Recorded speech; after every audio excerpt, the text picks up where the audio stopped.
지난주 우리 메시아의 등장을 알리는 주의 길을 예비하는 자, 광야에 외치는 자의 소리, 세례 요한에 대해서 등장을 보았습니다. 그래서 세례 요한은 메시아가 성령을 부어주시면 일어날 일들, 즉 회개와 죄사함의 세례를 미리 베풀었습니다. 앞으로 메시아는 이런 일을 하실 것이다 하는 거죠. 그래서 말라기 이후 400년간 하나님의 계시가 끊어져 있는 그 유대나라 암흑 같은 시기에 하나님의 말씀을 대언하는 선지자의 등장, 이거는 유대나라 사람들에게는 큰 관심거리였어요. 아, 하나님이 드디어 우리에게 뭔가 일을 하시는구나, 이렇게 기대감이 잔뜩 이제 들 수 있겠죠.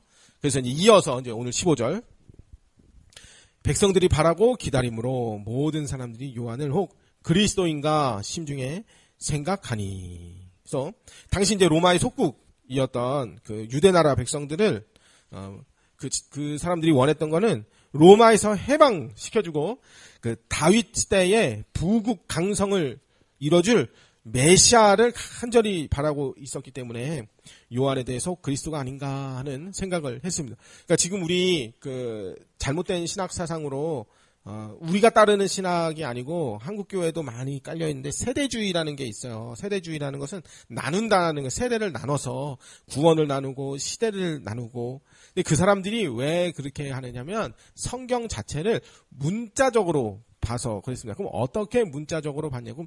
구약 성경에는 다윗과 같은 왕을 일으킨다고 했거든요. 문자적으로 그렇게 이스라엘을 다시 회복시키겠다고 했거든요.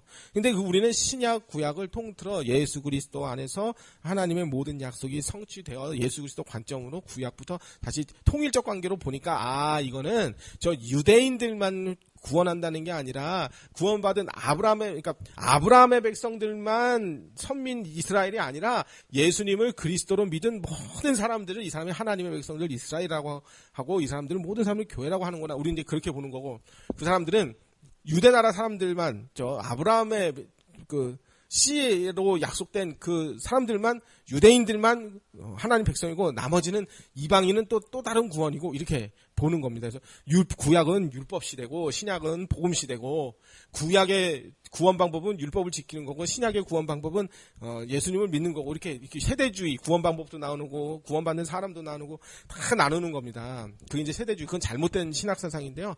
그게 이제 그 우리 한국 교회에도 많이 들어와 있습니다. 그러니까 문자적으로 본 거예요. 문자적으로 이거를 언약 신학, 성경 신학 관점에서 통전적으로 신구약을 이게 이런 의미구나 이렇게 본 게 아니고, 그러다 보니까 이제 종말론 해석도 다 그렇게 가는 거예요. 문자적으로 이게 이렇게 써 있네. 그럼 이게 언제 일어나지? 7년 대환란이라고 했으니까 7년 후에 있겠네. 3년 온전한 3년 반이 있고 그 후에 센 3년 반이 있네. 이런 식으로 이제 문자적으로 다 보는 게 그 영향들이 있거든요. 그러니까 유대나라 사람들도 당시에는 그렇게 생각을 했었습니다. 왜냐면 당장 그렇게 써 있었거든요. 다윗과 같은 왕을 일으킨다. 그래서 다윗과 같이 부국 강성을 이루어줄 아주 센 왕이 와서 아주 로마를 박살을 내고 우리를 과거 유대 시온의 영광을 우리에게 되찾아 주겠구나. 다윗의 영광을 우리에게 되찾아 주겠구나. 그렇게 메시아 대망 사상을 당시에 그 유대인들이 그렇게 가지고 있었습니다. 근데 그게 아니고 우리가 생각하는 그 하나님 나라의 완성은 우리가 죄 사함을 받고 거룩하여져서 영원한 천국에서 하나님의 거룩한 백성으로 완성되는 게 천국인데, 새하늘 새 땅인데, 그걸 그렇게 잘못 오해를 했던 거죠. 자, 16절. 요한이 모든 사람에게 대답하여 이르되 나는 물로 너희에게 세례를 베풀거니와 나보다 능력이 많으신 이가 오시나니 나는 그의 신발끈을 풀기도 감당하지 못하겠노라. 그는 성령과 불로 너희에게 세례를 베푸실 것이요. 요한은 유대인들이 가지고 있던 그 아주 메시아 대망 사상을 거부해 버렸습니다. 요한은 자신이 물로 세례를 베풀지만 이제 앞으로 오실 메시아는 성령과 불로 세례를 베푸실 것이다. 그래서 요한 자신은 앞으로 오실 메시아를 더욱더 바라보게 만드는 일을 했습니다. 그리고 요한은 자기 뒤에 오실 메시아는 자기보다 능력이 많으신 분이며 자기는 그 메시아의 신발끈, 신들매를 풀기도 감당하지 못할 정도다라고 고백을 했는데, 이 신발끈 풀어주는 일, 또 발 씻겨주는 일, 이거는 당시 노예들이 하는 일입니다. 유대 나라의 그 샌들 같은 거 이제 신고 그 흙바닥, 먼지바닥을 다 걸어다니고 해야 되잖아요, 그 당시에. 그래서 발 씻겨주는 일, 뭐 신발끈 풀어주는 일, 이건 아주 그 하찮은 노예들이 했던 일인데, 요한은 마치 그 정도 수준밖에 안 된다라고 말하는 게 뭐냐 하면, 요한과 메시아는 큰 차이가 있습니다. 당신들은 나를 메시아인가 하고 쳐다보지만 앞으로 오실 메시아를 당신들은 바라봐야 합니다. 그러니까 요한과 메시아의 차이는 어떤 수준과 능력의 차이입니다. 이것은 사람과 하나님만큼의 차이라고 볼 수 있어요. 장차 오실 메시아는 요한과 비교할 수 없이 아주 구원의 능력이 완전하신 그런 하나님이십니다. 그 요한도 선지자지만 구약에 보면 모세, 엘리야, 엘리사 등등 하나님이 세운 특별한 선지자들은 많은 기적들을 행하셨어요. 그러니까 예수님이 우리가 왜 참 선지자로 오셨다 할 때에 그 기적과 표적과 능력과 많은 병 고치는 일과 죽은 자를 살리시는 일, 그게 구약의 선지자들이 예표적으로 했던 일들을 예수님이 내가 바로 진짜 선지자다 이렇게 이제 보여주셨던 거죠. 그런 기적들은 하나님의 전능하심을 알리는 데 목적이 있었어요. 그러니까 구약에도요, 모든 시대에 모든 표적들이 연속적으로 4,000년 역사 동안 계속 일어났던 게 아니라 특별히 하나님이 계시를 주기 위해서 세운 몇몇 선지자들에게만 일어났었습니다. 그러니까 그 구약의 그런 표적, 기적, 메시아의 그 병 고치는 사역과 그 선지자들이 하던 그 메시아를 예표하는 선지자들의 사역들이, 이게 이단들이 그렇게 한단 말이에요. 거봐라, 성경에는 있지 않냐? 우리도 지금 해야 되지 않냐? 그게 아니고 그렇지가 않습니다. 모든 선지자들이 다 그런 병 고치는 했던 게 아니에요. 그리고 정확하게 제가 세보지는 않았지만 엘리사는 엘리야보다 갑절의 영감을 얻었다 하잖아요. 그래서 그 표적 기적을 일으킨 횟수를 그 세어보면 실제로 엘리사의 표적이 엘리야의 표적보다 실제로 2배가 더 많다고 하네요. 읽어보면 그렇다고 해요. 근데 그게 누구나 다 선지자는 다 이렇게 할 수 있다 그런 뜻이 아니고 메시아의 표적을 예표적으로 이렇게 보여줬던 겁니다. 그래서 예수님은 수많은 표적들로 자신이 메시아임을 확실하게 나타냈었어요. 이사야 35장 등등 곳곳에 일어난 메시아가 오면 이런 일이 일어날 거야. 절름발이가 나음을 얻고 광야에 길이 나고 샘이 솟고 막 이런 그 병든 자들이 고침받고 할 것이 나타날 거야 했는데, 그게 이제 예수님을 통해서 나타남으로 예수님이 메시아다. 그래서 그런 병 고치는 표적이나 뭐 능력이 나타나는 것은 그 표적 자체가 목적이 아니라 예수님이 누구신가 하는데 목적이 있습니다. 또 사도행전에도 사도들이 예수님이 메시아임을 알리는 표적과 기사들을 일으켰었어요. 이는 다 성령이 그들과 함께 하셨기 때문입니다. 그런데 성경에 보면 세례 요한이 표적을 일으켰다는 기록은 없습니다. 왜냐하면 세례 요한은 곧이어서 예수님이 바로 등장하실 것이기 때문에 소개하는 역할만 딱 하고 이제 끝나는 거예요. 예수님은 구약에 예언된 메시아의 표적들을 많이 일으켜 보이셨고 이 땅에서 많이 그런 표적들을 일으키셨는데, 예수님은 각종 질병들을 다 고쳐주셨고 죽은 자를 다 살려내셨고 물로 포도주를 만드셨고 떡 5개로 5,000명 오병이어 기적도 일으키고 말씀으로 폭풍을 잔잔케 하셨습니다. 특히 예수님이 중풍병자도 고치시고 나병 환자도 고치셨는데, 이거는 현대의학에서는 지금도 이거는 고칠 수 없는 질병입니다. 앞으로 뭐 일론 머스크가 뇌가 망가진 사람도 정상인처럼 활동할 수 있게끔 그런 의학이 개발될 것이다 이렇게 하지만, 그러니까 그 뇌 자체가 고쳐진 건 아니죠. 그 어떤 기계 장치에 의해서 몸이 자기 마음대로 이렇게 움직일 수 있는 정도이지 병 자체가 완전히 고쳐지는 건 아니죠. 또 그게 뭐 앞으로 그런 계획인 거지 아직 당장 실현된 건 아니고요. 어쨌든 예수님은 인간이 할 수 없는, 그러니까 세례 요한과 예수님 사이에 그렇게 큰 그 능력의 차이가 있듯이 예수님은 메시아로서 인간으로서 할 수 없는 그런 기적들도 많이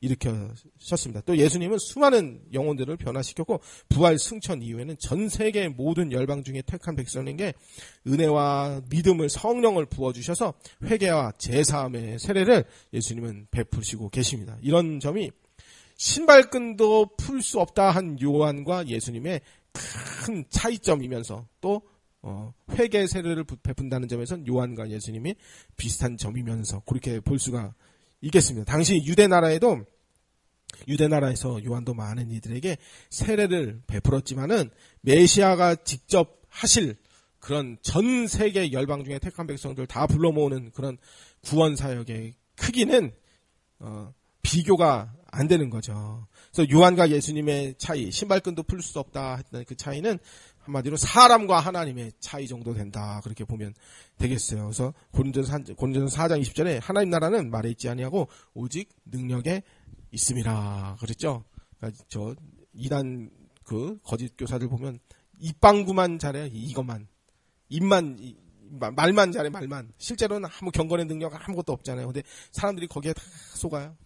그러니까 이거 자꾸 삼천포로 빠지지 말고요. 자, 그래서 요한을 사람들이 그 당시엔 메시아가 아닐까 하고 심중에 생각하는 이들에게 요한은 나는 메시아의 신발끈도 풀 자격이 안 된다. 난 감당도 못한다 하면서 자신을 그렇게 낮췄습니다. 또 세례 요한은 자기 뒤에 오실 그리스도가 성령과 불로 세례를 주신다 그랬는데 성령은 깨끗하게 씻어주는 거, 물로 씻는 거, 죄를 씻는 거를 정결케 해주는 걸 상징을 해요. 그래서 요한의 물세례는 죄 씻음을 겉으로 보이게 외적으로 보이게끔만 표시만 해주는 그런 정도의 이제 그 세례였겠죠. 그러니까 사람이 주는 물세례는 지금도 할 수 있어요. 목사의 직분을 가진 사람이 물로 세례를 줘요. 뭐 침례교에서는 저 단월강가에 가서 빠친다든지, 뭐 침례교 교인들이 원래 이제 어디 강가에 달래강에 빠쳐가지고 이제 한번 머리까지 푹 들어갔다가 나오게끔 했는데 이제 교인들이 자꾸 늘어나니까 전부 다 끌고 달래강에 갈 수가 없단 말이에요. 그러니까 이제 그 침례교 교회 큰 교회들은 뒤에 침례탕이 있어요. 아예 목욕탕처럼 침례탕이 있어요. 이제 이 휘장을 딱 걷으면 뒤에 침례탕이 있어요. 거기서 이제 세례 받을 사람 해가지고 거기서 담궜다가 일어나고 이렇게 그렇게 하는데 또 뭐 감리교나 또 장로교에서는 물을 뿌리는 그러니까 손에 물을 적셔서 머리에 얹는 정도 그렇게 해가지고 그러니까 물이 깊으냐 안 깊으냐 뿌렸냐 발랐냐 그게 중요한 게 아니고 우리는 그렇게 하거든요. 근데 그러니까 이 물세례라는 것은 오늘날 목사들도 할 수 있고 세례요한도 사람으로서 할 수 있는 일입니다. 그런데 성령세는 다른 것입니다. 이건 사람이 할 수가 없는 것입니다. 메시아만 할 수 있는 거예요. 성령세례는. 그러니까 성령으로 죄인의 심령을 변화시켜 회개케 하는 일은 이건 메시아만 할 수 있어요. 메시아의 세례, 성령세례. 그러니까 또 요한이 메시아는 성령과 불로 세례를 줄 것이다라고 했는데 이제 우리가 보통 성령과 불로 세례를 준다 하면은 어떤 이미지가 떠오르냐면은 그 불로 있잖아요. 신비주의 하시는 불로. 근데 그것도 뭐 무시할 수는 없어요. 실제로 그렇게 변화된 사람들도 많이 있고 과거 70, 80년대에도 불로 해가지고 회개하고 거듭난 사람들 있으니까. 저 어렸을 때 기억나는 거는 이제 부흥회 한단 말이에요. 그럼 이제 부흥회 하면 마지막에 통성기도 하잖아요. 뭐냐 여쪽에서 뭐 스피어멘트, 뭐 프레시민트, 롯데껌 하는 사람들도 있고, 뭐 진짜로 방언하는 사람들도 있고, 뭐 그런데 이제 끝나고 집에 가야 되는데 저쪽에서 막 펑펑 우는 사람도 있어요. 막 소리 지르고 우는 사람도 있어요. 그럼 사람들이 좀 이상해 보이잖아요. 그럼 사람들이 그래요. 아, 불 받았구만 하면서 이제 사람들이 퇴장을 그 문 밖으로 빠져 나가거든요. 그럼 그 사람 궁금하기는 해요. 그 사람이 언제까지 그 울고 했을까? 우리 교회 사택 관리하시는 관리 그 사찰 집사님, 관리 집사님이 저 사람 나가야 또 그 본당에 불을 끄는데 궁금하기도 했는데, 그러니까 우리는 성령과 불로 세례 받았다 하면은 그렇게 생각을 하거든요. 불 받아가지고 이제 사람 뒤집어지는 거, 그리고 막 회개하고. 근데 물론 성경에도 그런 표현들은 있기는 있습니다. 사람에게 성령의 불이 임했다 하면은 이제 죄를 막 토해내고 자기 자신이 죄인임을 고백하고 정결케 되는 비유로도 성경이 있기는 있어요. 말라기 3장 2절 보면은 그가 임하시는 날은 누가 능히 당하며 그가 나타내는 때에 누가 능히 서리요 그는 금을 연단하는 자의 불과 표백하는 자의 재물과 같을 것이라. 이사야 4장 4절 이는 주께서 심판하시는 영과 소만하시는 영으로 시온의 딸들의 더러움을 찢기실 것이며 예루살렘의 피를 그 중에서 청결하게 하실 때가 됨이라. 그러니까 성령은 그 성령 할 때 거룩한 영이시다 그런 뜻이에요. 그러니까 성령이 임하셨다. 그러면 그 사람 거룩하게 돼야지 정상입니다. 그러려면 성령이 임하시면 먼저 그 사람이 죄인임을 깨닫게 됩니다. 회개하게 되고 거룩을 향해 나아가게 되죠. 변화된 사람이 돼서. 디도서 3장 4절에 보면 우리 구주 하나님의 자비와 사람 사랑하심이 나타날 때 우리를 구원하시되 우리가 행한 바 의로운 행위로 하지 아니하시고 오직 그의 긍휼하심을 따라 중생과 씻음과 성령에 새롭게 하심으로 하셨나니 우리 구주 예수 그리스도로 말미암아 우리에게 그 성령을 부어 주사 우리로 그의 은혜를 힘입어 의롭다 하심을 얻어 영생의 소망을 따라 상속자가 되게 하려 하심이라. 성령을 우리에게 부어주셔서 이렇게 변화를 시킨다는 것입니다. 예수님은 부활 승천 후에 오순절 날에 성령을 부어주셨습니다. 그때 제자들이 공식적으로 이제 성령이 임하셨죠. 그전에는 이제 상황에 따라 필요에 따라 쓰시는 그 종들에게만 임하시고 또 때로는 거두시고 그렇게도 하셨었는데 사도행전 2장 33절에 보면 하나님이 오른손으로 예수를 높이시매 그가 약속하신 성령을 아버지께 받아서 너희 보고 듣는 이것을 부어주셨느니라. 성령을 부어주셨느니라. 그러니까 우리가 생각하는 일반적으로 이제 성령으로 불로 세례를 베푼다. 이것은 이제 회개케 하고 정결케 하고 뭐 기도원에서 막 쓰러지고 뭐 이런 것도 맞기는 맞죠. 근데 이제 문맥상 오늘 누가복음의 문맥상으로 봤을 때는 성령과 불로 세례를 베푼다. 이 말은 이제 심판을 성령과 불로 이 말은 심판을 의미하는 것 같아요. 왜냐하면 쭉 읽어보면은 알곡과 쭉정이를 불로 다 태워버린다라고 했기 때문에 이거는 심판의 의미가 좀 있는 것 같다. 그렇게 생각이 됩니다. 사도행전 10장 42절 우리에게 명하사 백성들에게 전도하되 하나님의 살아있는 자와 죽은 자의 재판장으로 정하신 자가 곧 이 사람인 것을 증언하게 하셨고 그에 대하여 모든 선지자도 증언하되 그를 믿는 자들이 다 그를 힘입어 죄사함을 받는다 하였느니라. 성령이 임하면 죄사함도 받지만 이제 심판도 되는 거예요.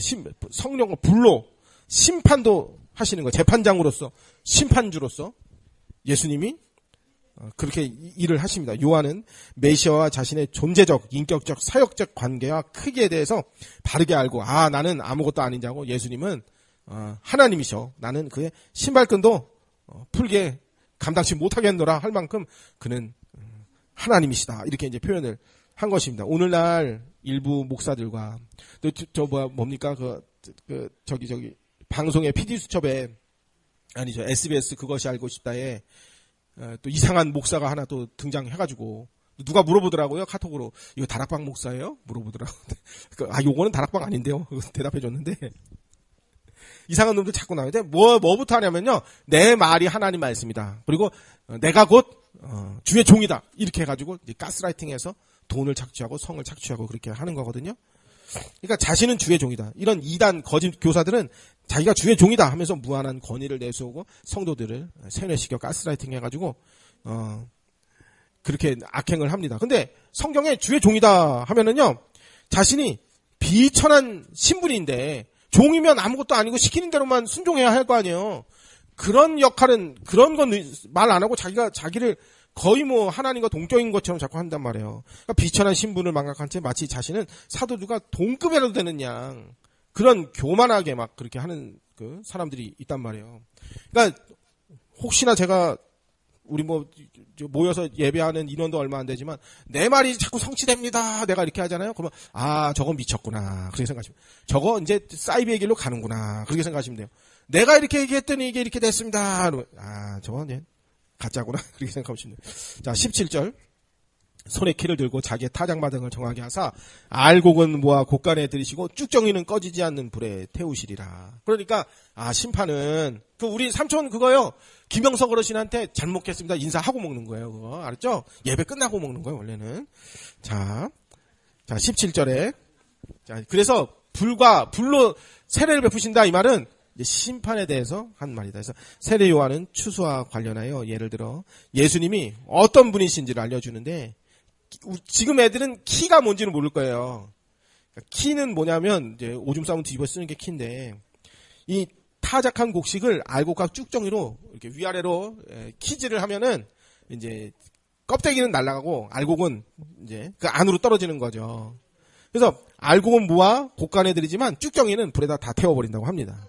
이 불 태우는 것이 꺼지지 않는 영원한 불못에 다 떨어뜨려 버립니다. 그래서 이 불은 지옥의 형벌, 심판을 의미하는 것입니다. 메시아는 성령을 부어 구원 사역을 행하시면서 동시에 믿지 않는 자들에게는 불로서 심판을 하실 것입니다. 또 요한은 주께서 알곡을 모아 곳간에 들이신다고 하는데, 그럼 그때 모이는 알곡은 어떤 알곡이냐면 회개의 열매가 있는 알곡, 의의 열매가 맺혀진 알곡, 성령의 열매를 맺는 진실한 성도들, 이 사람들이 하나님이 모아드릴 알곡들이에요. 반대로 쭉정이들은 뭐냐면 회개가 없어요. 의의 열매가 없어요. 성령의 열매가 없어요. 그런 것들은 다. 그래서 알곡과 쭉정이가 있고 가라지가 같이 있다 그러는데, 밀과 가라지가 같이 있다 그러는데, 그게 올라올 때는 구분이 안 되는데요. 나중에는 보면은 추수할 때쯤 되면 그게 보인대요. 근데 추수할 알곡들을 위해서 그걸 들어가가지고 미리 뽑지는 않는데요. 왜냐면 들판이 꽉 곡식들을 찾는데 추수하지도 않고 사람이 들어가서 뽑는다고 들어가서 여기저기 휘저 넣으면은 알곡들도 바닥으로 그냥 다 떨어져서 버려져 버리니까. 그러니까 일단은 내비둔다고 합니다. 그러다가 추수하는 날 가르는 거죠. 이제 교회 안에도 그런 사람들이 들어와 있을 수 있다는 거예요. 예수님을 그리스도로 믿고 구원받은 백성들이 교회 안으로 들어오는데 혹 그 중에는 가짜들도 있을 수 있어요. 그러니까 우리 교단이 합동이에요. 근데 합동에서 이단도 많이 나왔어요. 왜냐면 워낙 신학생들이 많고 큰 교단이다 보니까 목사 배출도 많아. 근데 그 안에서 타락한 놈들도 있어요. 그러다 보니까 그러니까 남들이 합동에서 막 이단 많이 만들어냈다고 합동을 막 또 지적하기도 하거든요. 왜냐면 작은 교단에서는 티도 안 나고요. 이단들이 사역을 해도 크게 하지도 못하는데, 합동에서 나온 애들은 나온 그 거짓 교주들은 일단은 신학원 공부했으니까 마치 경찰이 나중에 범죄 조직 만들어가지고 할 때처럼 형법, 민법, 형사소송법, 도로교통법, 다 알아야 또 사기도 치고 나쁜 짓도 하듯이, 합동해서 신학 공부한 사람들 중에 그렇게, 나쁜 짓도 대단하게 하는 나쁜 놈들도 자꾸 나오고 그러는 거거든요. 근데 하나님이 일단은 기다리시는 것입니다. 그렇다고 해서 합동 교단 자체가 없을 수는 없잖아요. 합동에서 1000명 중에 1명 이단 교주 나왔다고 해가지고 신학교 자체를 폐쇄할 수는 없는 일인 거잖아요. 그렇듯이 교회 안에도 그런 나쁜 놈들이, 그런 가짜들이 있을 수는 있어요. 근데 일부러 하나님 내비 두시는 거예요. 추수할 날 때까지. 그리고 회개할 기회를 자꾸 주시는 거죠. 그래서 세례요한이 베푸는 세례는 죄사함을 받게 하는 회개의 세례입니다. 그런데 예수님은 죄가 없는 분입니다. 제가 어디까지 읽다가 옆으로 빠졌어요. 자, 우리 지금 4페이지인데요. 18절. 또 그 밖에 여러 가지로 권하여 백성에게 좋은 소식을 전하였으나 분봉왕 헤롯은 그 동생 아내 헤로디아의 일과 또 자기의 행한 모든 악한 일로 말미암아 요한에게 책망을 받고 그 위에 한 가지 악을 더하여 요한을 옥에 가두니라. 그래서 요한은 백성에게 회개하고 하나님께 돌아오라, 그러면 죄 용서해준다, 정결하게 해주실 것이다, 좋은 소식을 전하면서 동시에 악한 일에 대해서는 책망을 했습니다. 그 당시에 그 분봉왕 헤롯이 사회적으로 지탄받을 일을 했는가 봐요. 그러니까 이복 동생 빌립의 아내 헤로디아를 빼앗아사다가 이제 결혼을 했다고 합니다. 첩으로 삼았는가 봐요. 근데 이것은 레위기에 명시된 근친상간의 죄에 해당되잖아요.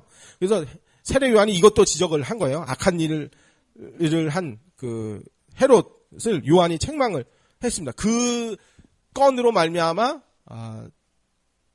이제 세례 요한은 목배임을 당하게 되는 거죠. 나중에 이제 헤로디아가 예쁘게 이렇게 춤을 춘 다음에 원하는 거 뭐 있어, 나라의 절반이라고 떼어주가 세례요한 목을 베어서 갖다 주세요. 그래가지고 세례요한이 그렇게 죽게 되었거든요. 자, 21절. 백성이 다 세례를 받을새 예수도 세례를 받으시고 기도하실 때 하늘이 열리며. 예수님은 백성들과 함께 요한에게 세례를 받으시고 메시아 사역을 이제 본격적으로 시작하십니다. 그래서 세례 요한이 베풀었던 세례는 죄사함을 받게 하는 세례라면, 예수님은 세례인데, 세례 요한은 죄사함을 받게 하는 세례인데, 예수님이 세례 요한한테 가서 세례를 받네요. 죄가 없는 분인데도 세례 요한에게 회개 세례를 받았어요. 이것은 예수님이 죄가 있어서 회개한다는 말이 아니고, 예수님이 전 인류의 우리의 구세주로서 공적으로 인류의 죄를 짊어지는 하나님, 세상 죄를 지고 가는 하나님의 어린 양으로서의 그 짊어지는, 우리의 죄를 전가 받으시는 그런 의미로 생각하면 되겠습니다. 그러니까 예수님은 죄는 없으시나 자신의 백성과 동일히 자신을 낮추셔서 백성의 죄를 다 짊어지셨습니다. 예수님이 세례를 받으시고 기도하실 때 하늘이 열렸다 그랬거든요. 그러니까 누가는 누가가 기록한 누가복음 곳곳에 예수님이 기도하셨다라는 것을 기록을 해두었습니다. 이는 그리스도인의 삶이 기도하는 삶이어야 한다라는 것도 잘 알려준다고 봅니다. 예수님이 기도하실 때 하늘이 열렸다. 이것은 하나님의 어떤 특별한 계시가 임한 사건이라고 생각합니다. 또 예수 그리스도로 말미암아 하나님 나라가 우리 마음에 또 이 세상에 하나님의 통치가 시작되었다라는 의미로 예수님으로 말미암아 하늘이 열렸다 이렇게 또 볼 수가 있겠어요. 후에 나중에 스데반도 돌에 맞아 순교할 때 하늘이 열렸다 그런 표현이 나오거든요. 그러니까 하나님이 그를 이제 받아주시고 어떤 특별한 계시적 사건으로 그것을 연락하신 거죠. 22절 성령이 비둘기 같은 형체로 그 위에 강림하시더니 하늘로부터 소리가 나서 너는 내 사랑하는 아들이라 내가 너를 기뻐하느라 하시니라. 또 예수님이 세례를 받고 기도하실 때 성령님이 비둘기같이 예수님 위에 강림하셨습니다. 그러니까 비둘기 같은, 그래서 성결교에서는 이제 그 심볼로 비둘기 심볼을 그 교단 마크에 사용하잖아요. 그러니까 비둘기 같은 형체로 성령이 임하셨다는 이유는 아마도 눈에 보이지 않는 성령이 임하셨다는 사실을 사람이 이해할 수 있도록 그렇게 계시로 보여줬던 것으로 생각을 합니다. 그러니까 예수님께서 비둘기의 관계, 비둘기를 비유해서 언급하신 장면이 마태복음 10장 16절에 나오는데 비둘기처럼 순결하라. 그래서 거룩한 영이신 성령이 예수님에게 충만히 임하여 그가 예수님이 메시아다라는 것을 우리로 하여금 그 당시 사람들에게 이해가 되도록 이제 비둘기 같은 성령이 임하신 사건입니다. 성령이 임하셔서 예수님이 이제 공식적으로 메시아 대관식을 시작하시고 이제 메시아의 일을 시작하게 되는 것입니다. 이사야 61장이죠. 주 여호와의 영이 내게 내리셨으니 메시아에게 여호와의 영이 성령이 부어줄 때 이는 여호와께서 내게 기름을 부으사 이 메시아의 일을 얘기하는 거죠. 그러니까 성령님께서 임하시니까 예수님이 바로 메시아요 구속자이시다라는 것을 공적으로 시작을 하는 거죠.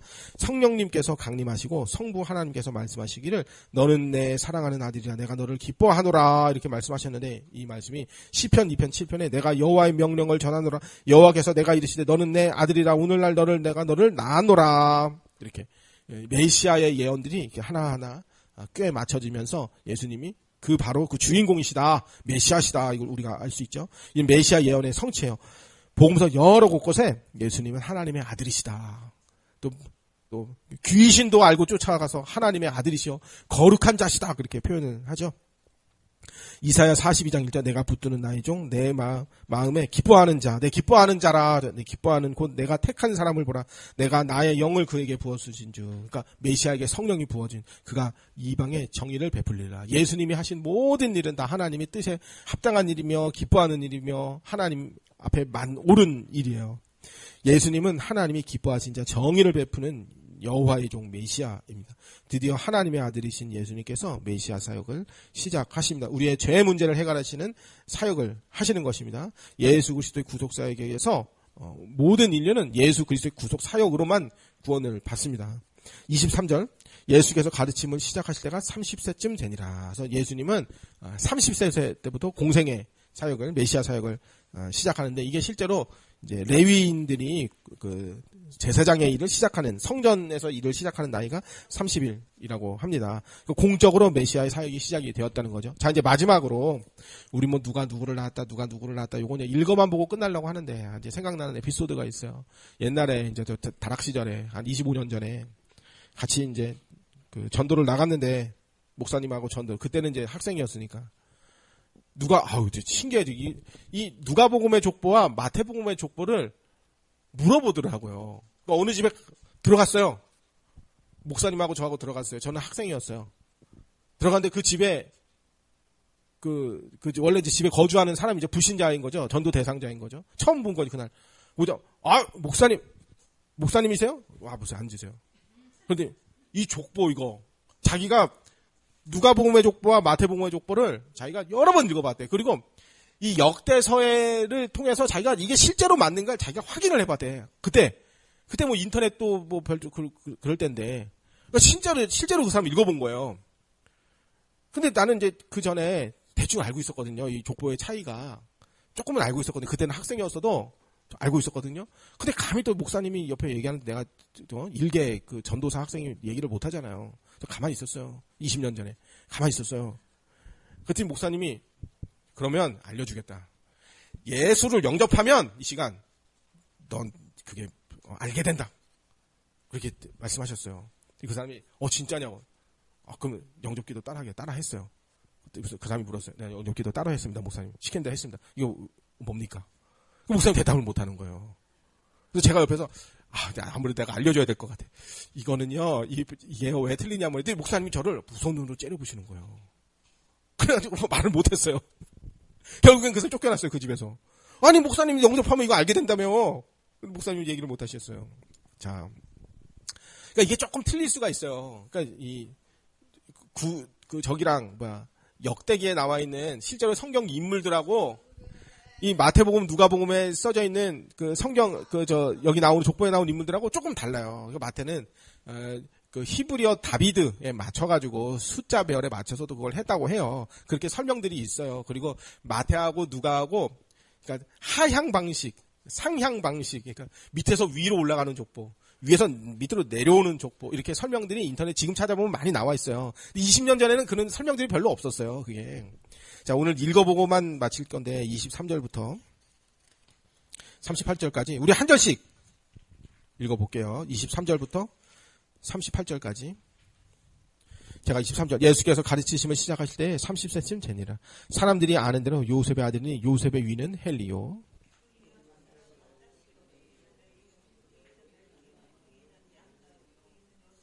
그이는 마따디아요, 그이는 아모스요, 그이는 나오미요, 그이는 에슬요, 그이는 낫게요.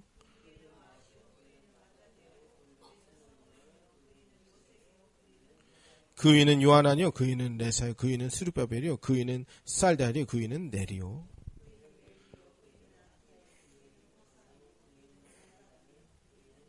그이는 예수요, 그이는 엘리야스요, 그이는 요림이요, 그이는 마따시, 그이는 랭이요.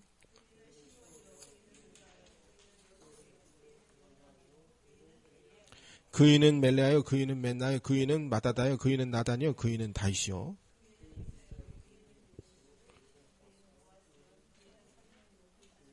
그이는 아비나답이요, 그이는 아니요, 그이는 헤스르요, 그이는 베레스요, 그이는 유다요.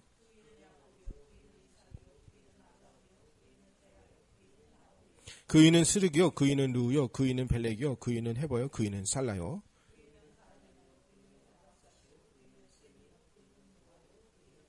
그이는 무드셀라, 그이는 에녹이요, 그이는 야렛이요, 그이는 마일랄레요, 그이는 가이난이요. 에노스요, 그이는 셋이요, 그이는 아담이요, 그이는 하나님이시라. 아멘. 그래서 20년 전에 제가 그때 처음 나온 이애실 사모님, 미국 칼빈 공부하신 이애실 사모님의 성경이 읽어지네. 그때 처음 나왔을 때 그걸 사다가 아주 자세히 읽었어요, 그때. 가지고 이 족보에 대해서 그때 20년 전에 학생이었는데 알고 있었어요. 근데 그 얘기를 해주고 싶었는데 너무 무서운 눈으로 쳐다보셔서 저는 말을 못했어요, 그때. 근데 지금은 요 내용이요, 누가복음의 족보와 마태복음의 족보를 인터넷 유튜브에 찾아보면은 아주 설명 잘해주는 설명이 너무 많아요. 그냥 간단하게만 보고 오늘 마칠게요. 그래서 누가복음과 마태복음에는 예수님의 족보가 나오는데 그 두 기록에 좀 차이가 있습니다. 그래서 이유는 마태는 유대인들을 향해 기록을 했고 누가는 이방인들을 향해 기록을 한 목적이 다르기 때문이고, 누가와 마태는 누가는 마태와는 좀 다르게 아담부터 아브라함까지 계보를 첨가를 했고, 또 아브라함부터 다윗까지는 또 같은데 다윗부터 보면은 또 조금 내용이 틀리기도 하고, 또 마태는 다윗의 아들 솔로몬이라고 했지만 누가복음에서는 나단이라고 또 했어요. 마태는 메시아의 계보를 잇는 여자들을 넣는데 누가복음에는 여자들 얘기가 없어요. 또 요셉의 아버지가 마태는 야곱이라고 했는데 누가는 요셉의 아버지를 헬리라고 또 해놨어요. 이게 뭐야? 이렇게 보일 수가 있어요. 마태는 예수님의 법적인 부친 요셉의 족보를 기록했고, 누가는 예수님의 실제적인 혈통 마리아의 계보. 그러니까 예수님이 육신의 아버지가 요셉이지만 실제 아버지 아니잖아요. 호적상 아버지지 육신의 아버지도 아니거든요. 그러니까 누가가 봤을 때는 실제 족보는 마리아 쪽이 맞지, 이렇게 이제 또 봤다는 거죠. 성령으로 잉태돼서 혈통으로 따지면 어머니 쪽으로 있어야지 이렇게 본 거죠. 실제 아버지도 아니니까 사실은 그냥 호적상 아버지인 거니까. 또 마태는 다윗의 법적인 후손, 왕위를 잇는 후손들을 또 기록했으면 누가는 다윗에게서 마리아의 남편 요셉에 이어지는 실제적인 계보를 기록했다고 보여집니다. 마태복음 1장 16절에 야곱이 마리아의 남편을 요셉을 낳았다 했는데 야곱은 아들이 없이 죽었고 헬리가 그 계승을 헬리라는 처음 보는 사람이 나오는데 그러니까 헬리는 요셉의 친아버지이고 야곱은 법적인 아버지다. 이렇게 그 형사 취수법에 의해서 아마 이렇게 추측하기를 고랬지 않았겠냐. 나오지도 않는 사람의 이름이 왜 나오냐 이렇게.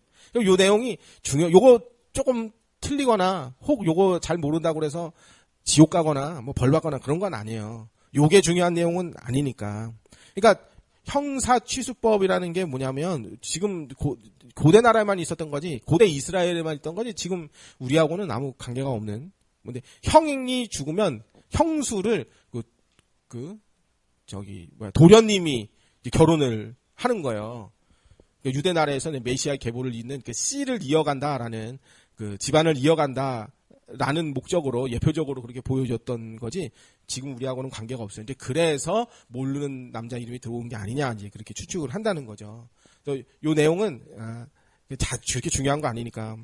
예수님의 족보가 아담까지 간 것은 누가는 전 인류에게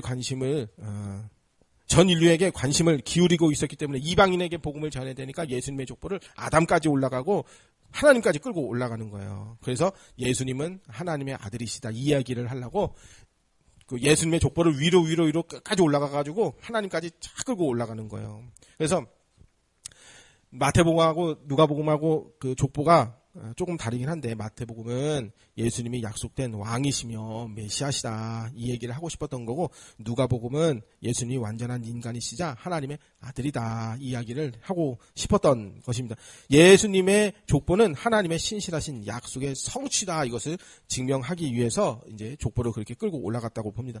하나님께서는 에덴 동산에서 뱀에게 선언하셨던 대로 여인의 후손 메시아를 우리에게 보내주셨습니다. 하나님은 아브라함에게 주셨던 약속을 지키셨고 선지자들을 통해 다윗의 자손을 보내시겠다고 약속하신 그대로 메시아를 보내주셨습니다. 하나님은 언제나 자신이 맹세한 약속을 신실하게 지켜주십니다. 또한 하나님은 우리에게 주신 약속도 신실하게 지켜주실 것입니다. 자, 오늘 여기까지 3장 마치고요.